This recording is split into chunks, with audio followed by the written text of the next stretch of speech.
Ensemble, nous voulons revenir sur le psaume 100. Il y a 2 semaines de cela, nous avons abordé donc ce psaume avec cette question: qu'est-ce qu'un culte? Qu'est-ce qu'un culte? Et nous avons commencé à répondre à cette question. Donc on revient sur le psaume 100 et on va le lire ensemble. 5 versets, mais quelle profondeur! Quelle profondeur y a-t-il dans ce psaume? Quelle profondeur y a-t-il dans chacun de ces versets? J'allais dire aussi dans chacun de ces mots composant donc ce psaume. Psaume de louange. Poussez vers l'Éternel des cris de joie. Amen. Vous tous habitants de la terre, servez l'Éternel avec joie. Venez avec allégresse dans sa présence. Amen. Sachez que l'Éternel est Dieu. C'est lui qui nous a fait. Et nous lui appartenons. Nous sommes son peuple, le troupeau de son pâturage. Alléluia. Entrez dans ses portes avec des louanges, dans ses parvis avec des cantiques. Célébrez-le, bénissez son nom, car l'Éternel est bon, et sa bonté durera toujours, et sa fidélité de génération en génération. D'autres traductions disent d'âge en âge. En un mot, Dieu est et il est pour l'éternité. Alors on revient donc sur ce que nous avons vu ensemble concernant ce psaume. La première chose que nous avons dit, c'est que nous ignorons qui est l'auteur de ce psaume et nous ignorons les circonstances qui ont conduit l'auteur à écrire ces choses, à écrire ce que nous avons lu. Bien souvent, pour d'autres psaumes, eh bien, le nom est indiqué, psaume de David, psaume des fils de Corée, etc.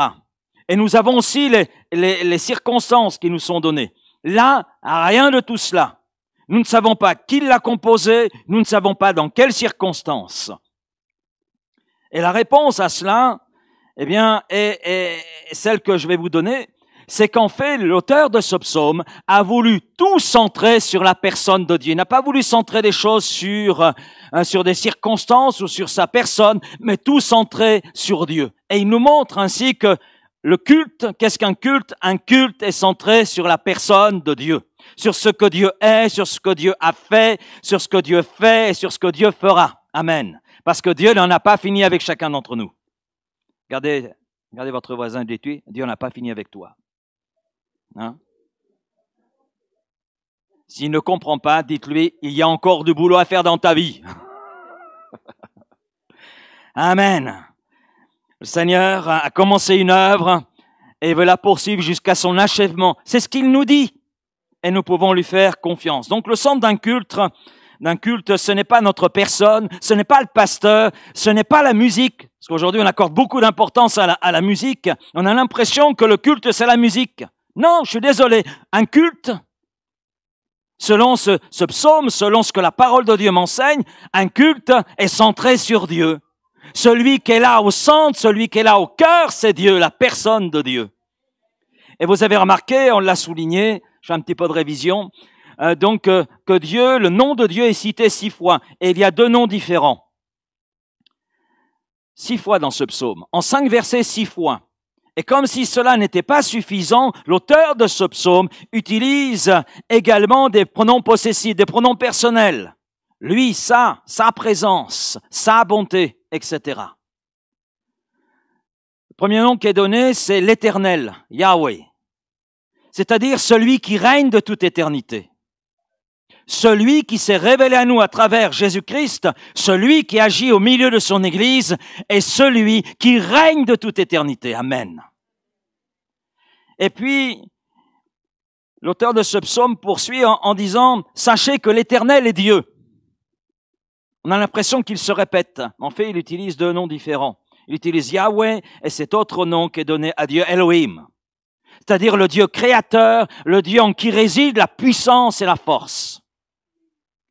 C'est le nom qui est utilisé d'ailleurs dans Genèse chapitre 1er, verset 1er. Au commencement, Dieu créa. Bereshit bara Elohim. Au commencement, Dieu. Le Dieu puissant, le Dieu créateur, et qui montre sa puissance et sa force en créant tout ce que nous connaissons et nous avec. Amen. Et l'auteur de ce psaume 100 insiste sur le fait que l'Éternel est le Créateur, notre Créateur. Le verset 3, c'est lui qui nous a fait. C'est lui qui nous a fait. On n'est pas le produit du hasard. On n'est pas le résultat d'une quelconque évolution. On est le résultat de Dieu. Résultat de son amour. Résultat de sa volonté. Résultat de sa puissance. Et il y a en chacun d'entre nous, eh bien, cette image de Dieu. Parce que nous avons été créés, selon Genèse, chapitre 1er, verset 26, nous avons été créés à son image. Et être créé à l'image de Dieu, ça signifie non pas être des dieux, ce que Satan d'ailleurs a fait croire à Adam et Ève. Mais si vous mangez de ce fruit, vous serez comme Dieu. Mais être à l'image de Dieu, ça signifie pas qu'on est des dieux. Cela signifie que nous avons été destinés à une relation personnelle, intime avec le Dieu créateur, et cela conformément à ses valeurs, conformément à ce qu'il nous enseigne à travers sa parole. Bien sûr, cette image a été abîmée par le péché, mais en Christ, notre Créateur restaure son image en nous. Amen. Parce que si quelqu'un est en Christ, il est une nouvelle création. Et étant nouvelle création, il peut à nouveau entrer dans la présence de Dieu son Créateur, de Dieu son Rédempteur.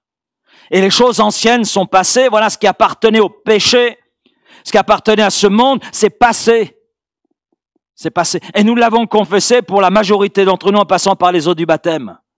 L'image de cette immersion, de cet abandon à cette vie marquée et dominée par le péché, pour entrer dans une vie nouvelle, celle que nous avons en Jésus-Christ. Amen. En Jésus-Christ, nous avons retrouvé notre place en Dieu et nous marchons en nouveauté de vie. Amen. En nouveauté de vie. Et nous avons en nous cette qualité de vie, c'est la vie de Dieu. Je donne ma vie afin que mes brebis l'aient et l'aient en abondance, dira Jésus, Jean 10, 10. Et c'est vrai, il nous accorde la vie en abondance, c'est la vie de Dieu qui est là en nous. Alors bien sûr, cela ne veut pas dire que nous sommes parfaits. Ça, vous l'avez remarqué. Je ne vous dirai pas que je suis parfait. Si je vous le disais, vous me mettriez à la porte en disant espèce de menteur. Et vous auriez raison. Non, ce n'est pas que nous sommes parfaits, mais cela signifie que notre vie est centrée sur l'essentiel. Christ. Et nous avons en lui tout pleinement. Et que nous sommes dans ce processus de transformation. Alléluia. Et que Dieu utilise toutes sortes d'ingrédients pour venir nous changer. Est-ce que c'est facile, la communion avec les frères et sœurs? C'est facile? Bon, ok, vous n'osez pas répondre. Mais je vais vous le dire, moi. Je vous donne la réponse. Ce n'est pas facile. Ce n'est pas facile. Vous vous rendez compte, ce matin, vous êtes avec des gens avec lesquels vous n'auriez jamais voulu être?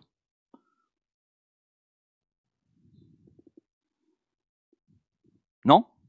Nous sommes tous différents. Tous différents. Et pourtant, Dieu nous réunit. Oh Seigneur, si je n'étais pas venu à toi, j'aurais jamais été en relation avec elle. Jamais. Mais ce n'est pas possible. On est tellement différents. Et pourtant, quelque chose nous unit. Amen. Christ. Christ nous unit. Ce qui fait la différence. Ce qui fait que ma vieille nature ne vous aime pas, mais cette nouvelle nature fait que je vous aime. C'est vrai aussi pour vous? Oh là, il n'y a pas de amen là. Oh, je me sens seul d'un seul coup. L'auteur de ce psaume continue, l'Éternel est le berger d'un troupeau. L'Éternel est mon berger. Berger, troupeau de son pâturage. Ça vous rappelle pas quelque chose là? Le psaume 23. L'Éternel est mon berger, et parce qu'il est mon berger, je ne manquerai de rien. Je ne manquerai de rien. Parce que nous avons Dieu qui est en Jésus-Christ, Dieu qui est notre Créateur, ne nous a pas abandonnés, loin de là. En Jésus-Christ, il nous donne le tout pleinement. Le tout pleinement. C'est ce que l'apôtre Paul proclame dans l'épître aux Colossiens. Nous avons tout pleinement. C'est le verset 10, Colossiens, chapitre 2. En raison de notre foi, en raison de la position qui est la nôtre en Jésus-Christ, nous goûtons à tous les bienfaits de Dieu. Et dans l'épître aux Éphésiens, l'apôtre Paul, dans le chapitre 1er, énumère énumère les bienfaits dont nous sommes les receveurs. Alléluia.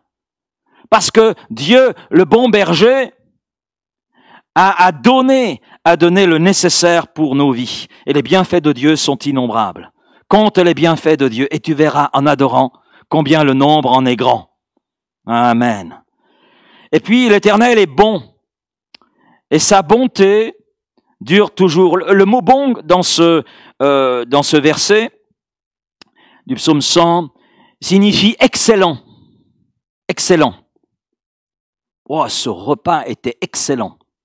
C'est le must, il y a pas mieux. Il n'y a pas mieux. Hein? Mais ce mot signifie aussi riche. Et il y a ces deux notions. Il y a la notion de bonté, mais il y a cette notion aussi de richesse et d'excellence. Quand on goûte au bienfait de Dieu, c'est excellent. Excellent. Quand on considère ce que nous étions avant de connaître Christ et quand nous voyons ce que nous sommes aujourd'hui, Seigneur, c'est excellent. Mais nous avons bénéficié de sa richesse, la richesse de sa grâce, la richesse de son amour, parce que Dieu a prouvé son amour envers nous en ce que lorsque nous étions dans le péché, dans l'incapacité de nous en sortir et voués à la mort éternelle, Dieu dans son amour, dans sa richesse a donné ce qu'il avait de plus précieux. Son Fils unique, Jésus. Amen. Amen. Et puis, non seulement cela, non seulement l'auteur de ce psaume nous dit que Dieu est bon, que Dieu est riche, que Dieu est excellent, mais que tout cela dure. Amen. Durera toujours. Et oui, Dieu ne dit pas « je t'aime » et puis 3 matins plus tard « je t'aime plus ». Non, non, non, non. Dieu ne joue pas à cela. Dieu a choisi de nous aimer. Et ce qui est extraordinaire, c'est quand bien même nous éloignons de lui, il continue de nous aimer parce qu'il ne peut pas se renier lui-même. Vous vous rendez compte de ces choses-là? Quand je réalise cela, mais Seigneur, je ne peux que m'incliner devant toi. En Jésus-Christ, nous sommes entrés dans l'excellence de la connaissance de Dieu. Nous avons découvert combien Dieu est bon, combien Dieu est miséricordieux, combien Dieu est fidèle, combien Dieu est riche. Qu'est-ce qu'un culte? C'est avoir Dieu au centre de notre attention, de notre adoration. Et un culte, c'est un commandement. Qu'est-ce qu'un culte? Un commandement. Rendre un culte à Dieu, c'est pas une option. Ce n'est pas un temps offert comme cela le dimanche matin en passant pour finir la semaine ou commencer la semaine. Non, c'est pas ça. C'est un impératif. Un impératif. C'est la raison pour laquelle, d'ailleurs, on l'a souligné, j'y reviens, il y a 7 impératifs en 5 versets dans ce psaume. Vous l'avez certainement remarqué. Verset 1, poussez. Début du verset 2, servez. La fin du verset 2, venez. Verset 3, sachez. Début du verset 4, entrez. La fin du verset 4, célébrez. Et puis bénissez. Il y a 7 impératifs en 5 versets. Ce qui marque le fait que rendre un culte à Dieu, c'est pas une option, c'est un commandement. Parce que ces 7 impératifs marquent cette réalité, mais ces 7 impératifs donnent aussi le cadre qui entoure l'adoration, qui entoure le culte. Et vous l'avez certainement remarqué en lisant, peut-être en relisant même ce psaume, que chaque impératif est tourné vers Dieu. Poussez vers l'Éternel, servez l'Éternel. Tous ces impératifs sont centrés sur la même personne, l'unique personne qui soit digne d'adoration, à savoir Dieu. Poussez vers l'Éternel. Poussez vers l'Éternel. Cette expression a 2 sens, on l'a vu. Premier sens, cela nous parle d'effort. Ben oui, pousser. On doit un peu se faire violence.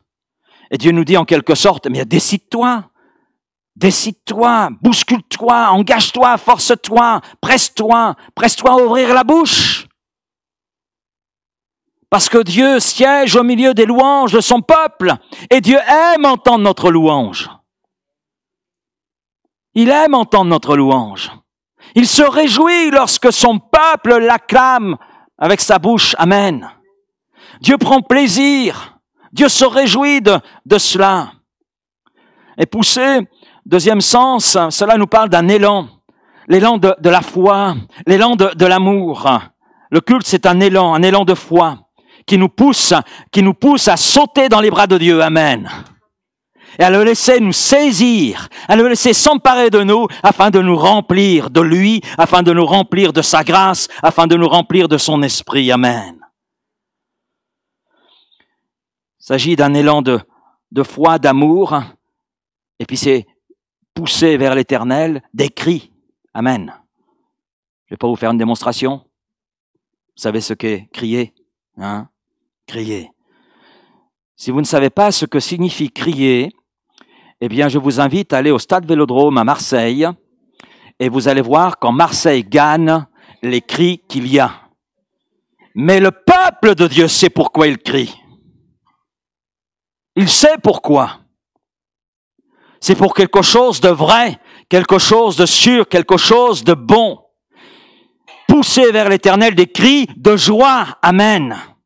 Des cris de joie pour le salut. Amen. Merci Seigneur pour ce salut dont je suis le bénéficiaire. Des cris de joie, la joie de savoir que nos noms sont écrits dans le livre de vie. Amen. Et mon prénom, Laurent, était déjà prédestiné. Amen. Parce que ça vient du latin qui veut dire victoire. Mais c'est pas moi qui ai eu la victoire, c'est Christ qui a eu la victoire en moi. Et je le remercie pour cela. Et mon nom est écrit dans le livre de vie. Est-ce que le vôtre est écrit?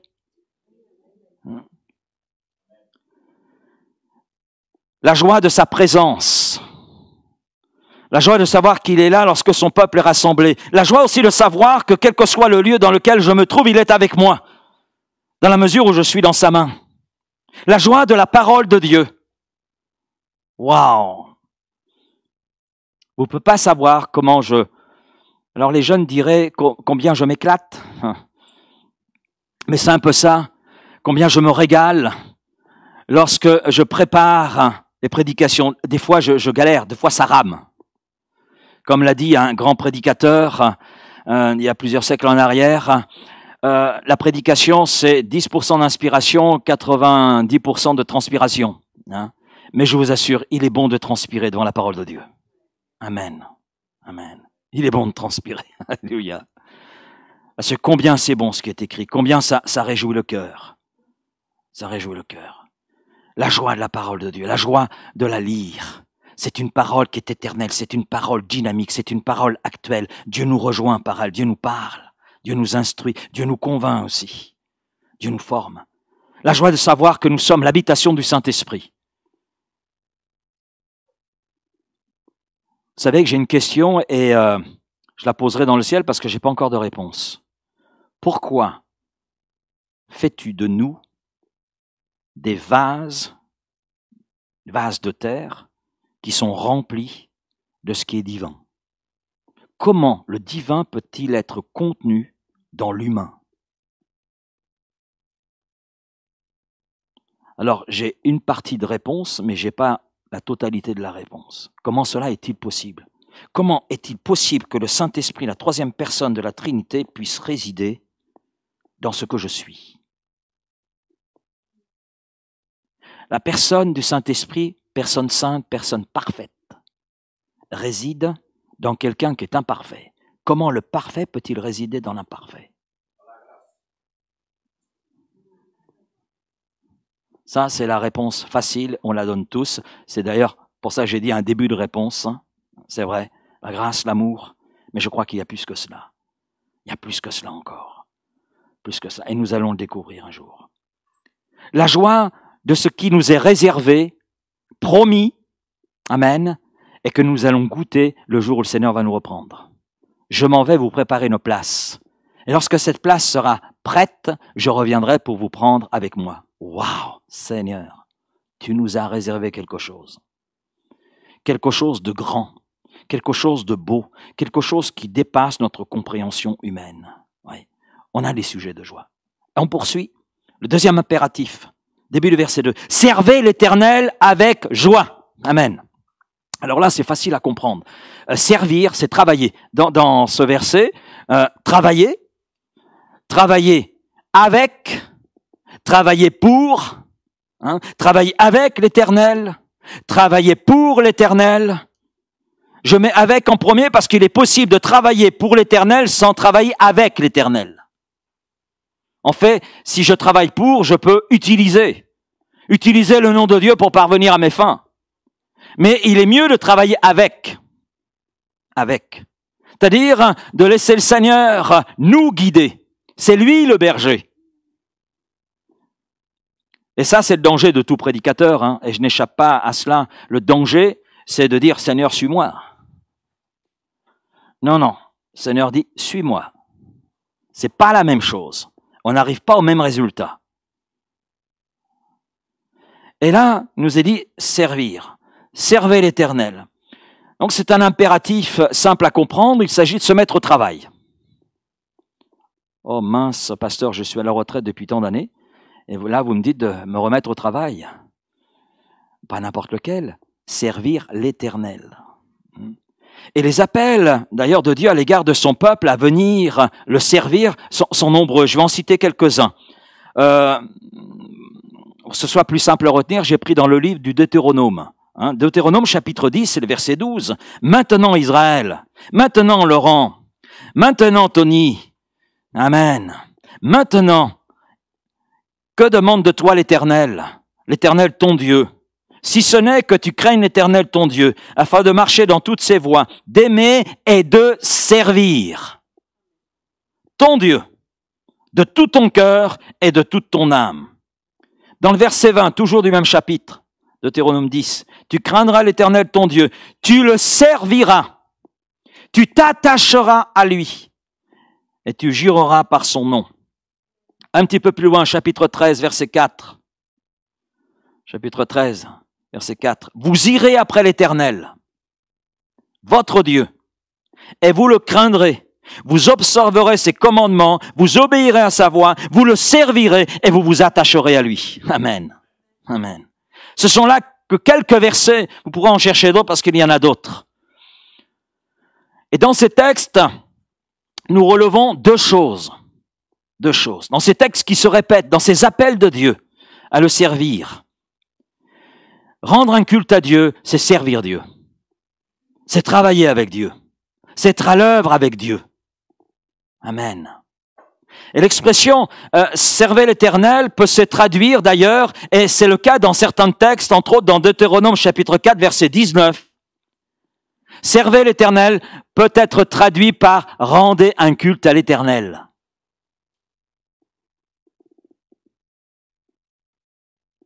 Rendez un culte à l'Éternel. La deuxième chose que nous révèlent ces textes, vous avez remarqué que le servir est lié à aimer, à s'attacher. Vous avez remarqué cela? Non, peut-être pas parce qu'on est allé un peu rapidement. Mais si vous reprenez ces textes et tous les autres qu'il y a dans la parole de Dieu, quand il est dit servir l'Éternel, il y a avant ou il y a juste après aimer. Aimer ou s'attacher à Dieu. Donc aimer Dieu, c'est servir Dieu. Servir Dieu, c'est aimer Dieu. Je le sers parce que je l'aime. Parce que je sais qui il est. Parce que justement, comme le dit ce psaume, j'ai compris qu'il est l'Éternel. J'ai compris qu'il est Yahweh. J'ai compris qu'il est Elohim. J'ai compris que sa bonté durera toujours. J'ai compris que sa fidélité n'a pas d'égal. Mais que je suis au bénéfice de sa fidélité même quand je suis infidèle. Parce qu'il ne peut pas se renier. Servir l'Éternel, c'est mettre sa vie à sa disposition pour accomplir sa volonté et réjouir son cœur. Dieu veut être le premier servi, parce qu'il est le seul digne. Mais concrètement, qu'est-ce que cela signifie? Servir l'Éternel, c'est le servir avec tout ce que nous faisons au quotidien. Servir l'Éternel, c'est le servir avec tout ce que nous faisons au quotidien.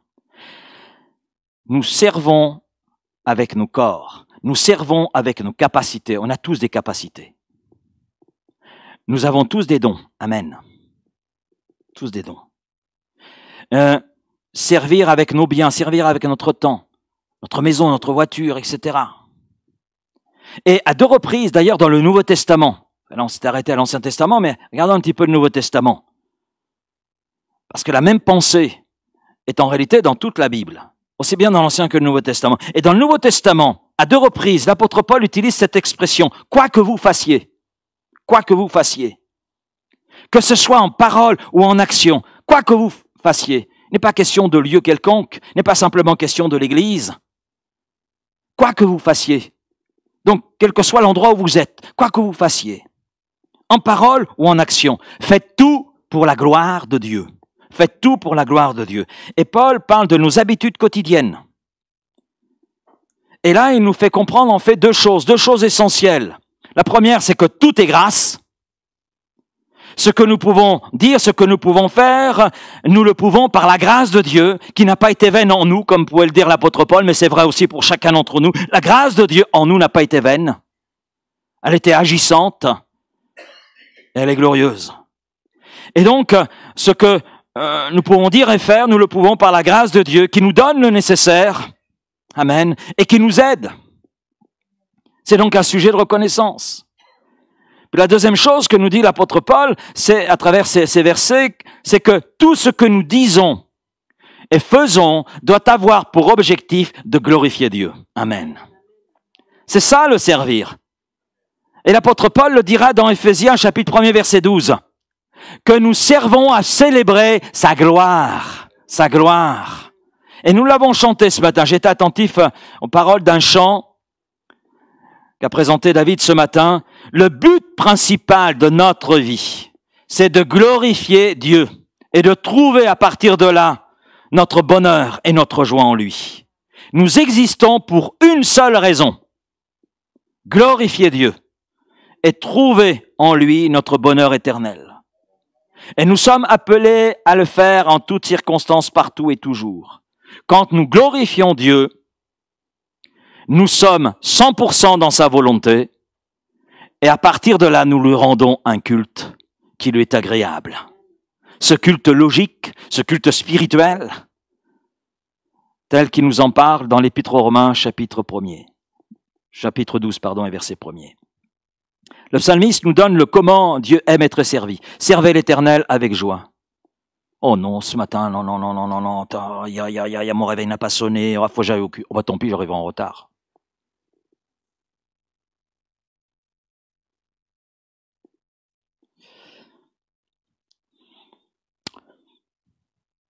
Bon, c'est pas... De toute façon, il y a suffisamment de réunions dans la semaine, donc quand j'en rate une, c'est pas un souci. De toute façon, ça ne change rien parce que Dieu est avec son peuple, mais il est aussi avec moi quand je suis tout seul.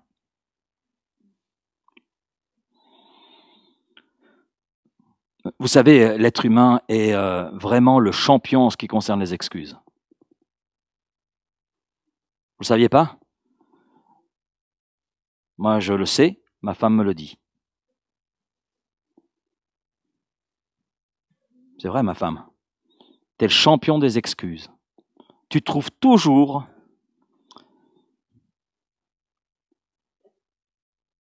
et au fond de moi-même, il y a une petite voix qui dit « Laurent, tu as encore besoin au niveau de l'orgueil d'en rabattre. Dieu fait grâce aux humbles mais résiste aux orgueilleux. » Voilà, merci Seigneur pour l'épouse que tu m'as donnée. Aïe, aïe, aïe. Bon, faut pas trop que je dise, parce qu'elle est là et elle risque d'avoir les chevilles qui enflent. Mais lorsque nous servons l'Éternel avec joie, nous éprouvons en retour de la joie. Et le mot joie, ici, peut se traduire par gaieté, par plaisir. En étant heureux, parce qu'il y a même cette notion d'anticipation, en étant heureux du résultat, même si nous ne le voyons pas encore. Il est là à venir, le résultat. Mais je sers l'Éternel. On est très humain et quand on sert l'Éternel, quand on travaille pour lui, et peut-être moi le premier, Seigneur, je veux bien voir les résultats. Le Seigneur me dit là, servez l'Éternel avec joie, c'est-à-dire, tu fais ce qu'est à faire pour ton Dieu parce que tu l'aimes et tu le fais dans la joie avec plaisir en sachant que de toute façon, à un moment donné, il y aura des résultats. Et de toute façon, si c'est pas sur terre, ce sera là-haut dans la gloire. Amen. Amen. C'est ça, en fait, que Dieu est en train de nous dire en disant, servez l'Éternel avec joie. Maintenant, la joie en retour n'est pas le seul résultat. Exode chapitre 23, verset 25, « Vous servirez l'Éternel votre Dieu, et il bénira votre pain et vos eaux, c'est-à-dire votre quotidien. Cherchez premièrement le royaume de Dieu et sa justice, et toutes les choses qui sont nécessaires à votre quotidien. Tout cela vous sera donné comme un plus. » Et on le retrouve, cela dans l'Ancien Testament, dans Exode 23. « Et j'éloignerai la maladie du milieu de toi. » Ben oui, parce que l'Éternel est l'Éternel qui guérit, qui protège. « Il n'y aura dans ton pays ni femme qui avorte, ni femme stérile. Je remplirai le nombre de tes jours. » Ça veut dire qu'il y a une prospérité. « J'enverrai ma terreur devant toi. Je mettrai en déroute tous les peuples chez lesquels tu arriveras. Et je ferai tourner le dos devant toi à tous tes ennemis. » Wow, parce que l'Éternel est un rempart. Parce que l'Éternel est le bon berger qui sait prendre le bâton, image de l'œuvre de la croix, qui à travers Jésus a vaincu les ennemis, le péché, ce monde. Et en Jésus-Christ, nous sommes aussi vainqueurs. Amen. Servez l'Éternel avec joie. Le troisième impératif, la fin du verset 2. Venez, on peut traduire aussi, ou allez, entrez. Venez avec allégresse en sa présence. Alors, vous avez remarqué, mais dans ce même verset, on le reprend, servez l'Éternel avec joie. Ok. Et là, Seigneur, dans la suite de ce verset et dans ce troisième impératif, venez ou allez ou entrez avec allégresse en sa présence. Là, il y a une petite nuance. C'est pour ça que le traducteur a mis joie au début et allégresse en deuxième. Voilà. Si le mot joie signifie gaieté, plaisir, bonheur, et puis parle de cette anticipation par rapport au résultat, là, allégresse, c'est plus fort. C'est avec des cris de joie, avec des cris retentissants de triomphe. Vous saisissez la nuance, hein? Donc, venez, allez, entrez avec allégresse en sa présence. En d'autres termes, Dieu est en train de nous dire, ne vous privez pas, ne restez pas sur le bord. Venez avec triomphe, réalisant tout ce que Dieu a fait et continue de faire dans votre vie. Nous avons toutes les raisons d'entrer en ce lieu, amen. Ce lieu, chaque réunion, chaque dimanche matin, nous avons toutes les raisons, de rentrer avec des cris de triomphe. Amen, alléluia. Merci pour le triomphe de la croix. Merci pour le triomphe de la résurrection. Parce que la croix et la résurrection, c'est notre triomphe. Amen. C'est notre triomphe. C'est Dieu qui nous accorde la victoire en lui. Venez avec triomphe, avec cris retentissants sa présence. Nous sommes accueillis par Dieu. C'est ça aussi. Waouh. Dieu nous accueille. Venez ou allez ou entrez avec allégresse en sa présence. Pourquoi? Parce qu'il est là. Parce que c'est une réalité. C'est pas 20 mots, c'est une réalité. Et c'est lui qui nous accueille. Comment nous accueille-t-il? Geneviève, cette semaine, ça n'a pas été parfait dans tes pensées, ça n'a pas été parfait dans ton cœur. Il va falloir résoudre un peu les choses. Il vous a dit ça ce matin? Non, il nous dit d'entrer dans sa présence avec toutes les imperfections qui sont les nôtres, avec les lacunes qui sont les nôtres. Est-ce que vous pouvez changer vos lacunes? Oui, on peut faire quelques efforts, c'est vrai. Mais on sait que nos efforts sont limités. Tu as un sale caractère, mon frère. Ta femme te l'a dit, tes voisins l'ont remarqué. Eh bien, je te dis ce matin que c'est impossible que tu changes par toi-même. Tes efforts sont vains. Eh oui, tes efforts sont vains. C'est une parole décourageante que je suis en train de dire? Non. Non, à partir du moment où on a compris cela, On peut entrer avec cri d'allégresse et de triomphe dans la présence de Dieu et dire, Seigneur, mon caractère, tu le changes. Amen. Mais oui, ce que nous ne pouvons pas faire par nos propres forces, lui, il le fait dans sa grâce, parce qu'il nous aime. C'est pour cela que nous pouvons venir avec allégresse en sa présence. Venez à moi, vous tous qui êtes fatigués. Venez, entrez, allez. Tu es fatigué, mon frère, tu es fatigué, ma sœur. Mais entre dans la présence de ton Dieu, de celui qui t'accueille ce matin, de celui qui te saisit et qui te dit, mais ta fatigue, tes problèmes, je m'en charge. Je m'en charge.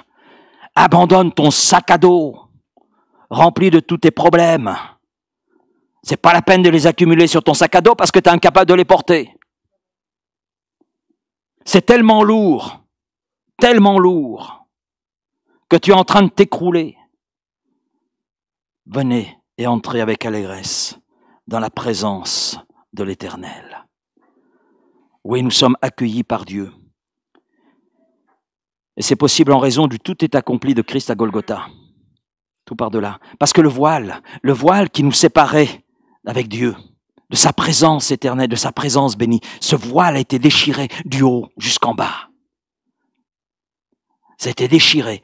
Ainsi donc, frères, dit l'auteur de l'Épître aux Hébreux, puisque nous avons au moyen du sang de Jésus une libre, notez bien, une libre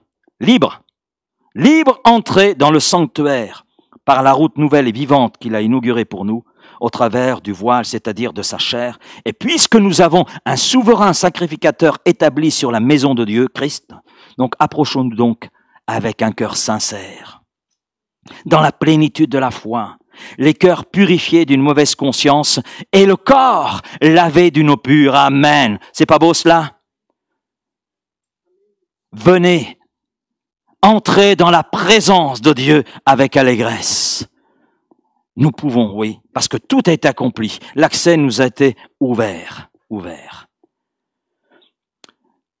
Je veux conclure ce matin, ce qu'il nous faut conclure. Parce qu'il est vrai que quand on a expérimenté la réalité de la présence de Dieu, vous savez ce qui se passe? On n'a plus envie d'en sortir. On n'a plus envie d'en sortir. La présence de Dieu est tellement bonne qu'on n'a plus envie d'en sortir. Vous vous souvenez certainement de cet épisode qui est Moïse, dans la tente d'assignation, il est là, et puis il y a quelqu'un qui guette le moment où il va sortir. Oh, ça fait 3 heures qu'il est là. Quand est-ce qu'il sort?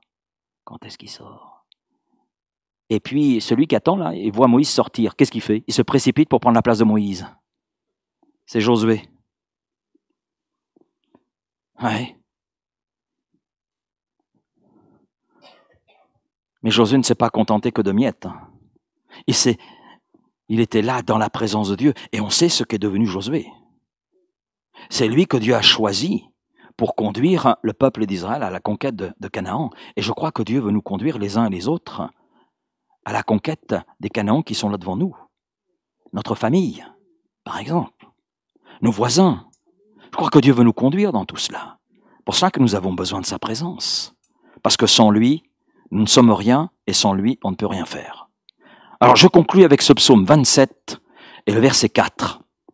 Le psaume 27, verset 4. Je demande une chose au Seigneur. Une chose. Je cherche une seule chose. Habiter la maison du Seigneur tous les jours de ma vie. Là, je veux admirer sa beauté et le contempler dans son temple. Waouh! Je demande une chose au Seigneur. Je cherche une seule chose. Habiter la maison du Seigneur tous les jours de ma vie. Là, je veux admirer sa beauté, le contempler dans son temple. Amen. Amen. Que cela soit notre prière, que cela soit notre ambition, que cela soit notre désir et que nous découvrions toute l'étendue de qui est notre Dieu, l'étendue de toute sa grâce, de son amour, de ses bienfaits. Et je dis Amen. Merci Père pour cette matinée ensemble, pour ce temps passé autour de ta parole, mais passé aussi dans la louange, avec les chants, Seigneur, et dans la communion. Oui, Seigneur, au corps et au sang de Christ à travers le pain et le vin. Merci pour cela, Seigneur. Merci pour ce qui nous unit, et c'est toi qui nous unis. Oui, Seigneur, quand on regarde humainement parlant, tout nous sépare. Mais toi, tu nous unis. Seigneur, combien c'est bon d'être ainsi, en toi, dans ta présence. De voir l'œuvre que tu accomplis, pas simplement dans nos vies, mais dans la vie de nos frères et sœurs. Seigneur, je me réjouis ce matin de ce que tu fais dans la vie de mes frères et sœurs. Amen. Ce que tu as fait hier, mais ce que tu poursuis encore aujourd'hui, ce que tu feras encore demain. Oui, Seigneur. Parce que tu nous as aimés hier, mais tu continues de nous aimer aujourd'hui et demain. Et Seigneur, merci, parce que nous pouvons, chacun pour notre part, entrer dans ta présence et ensemble nous réjouir. Ensemble, entrer, ensemble, Seigneur, eh bien, répandre devant toi nos cris de louange. Alléluia. Des cris retentissants d'allégresse. Oui, Père, merci. Merci, Seigneur, de ta présence. Merci de ton accueil. Et merci de tout ce qui, Seigneur, résulte de ta présence. Oui, Seigneur. Et je crois que nous sommes encore loin d'avoir tout découvert, d'avoir tout vécu. Alors merci, Seigneur, parce qu'il y a encore de l'ambition dans nos cœurs. Amen. Comme pouvait le dire le psalmiste. Oui, je désire une seule chose, je demande une seule chose. Habiter dans la maison de mon Dieu. Oui. Parce qu'il voulait contempler ta beauté, parce qu'il voulait contempler toute l'étendue de qui tu es et de ton œuvre. Et Seigneur, c'est aussi notre désir. C'est le désir qui doit être celui de ton Église, de cette Église que tu as rachetée, de cette Église que tu construis, de cette Église que bientôt tu vas enlever. Alors merci Père, parce que nous appartenons à cette Église qui est ton corps. Oui Seigneur, au sein duquel tu te révèles, au sein duquel tu agis, au sein duquel tu déverses l'onction de ton esprit. Amen. Merci Père. Merci. Alléluia. Et sois remercié pour ta parole. Sois remercié pour de tels moments, Seigneur. Merci Seigneur. Alléluia. Gloire à toi Seigneur. Gloire à toi. Gloire à toi Seigneur. Amen. Amen. Amen.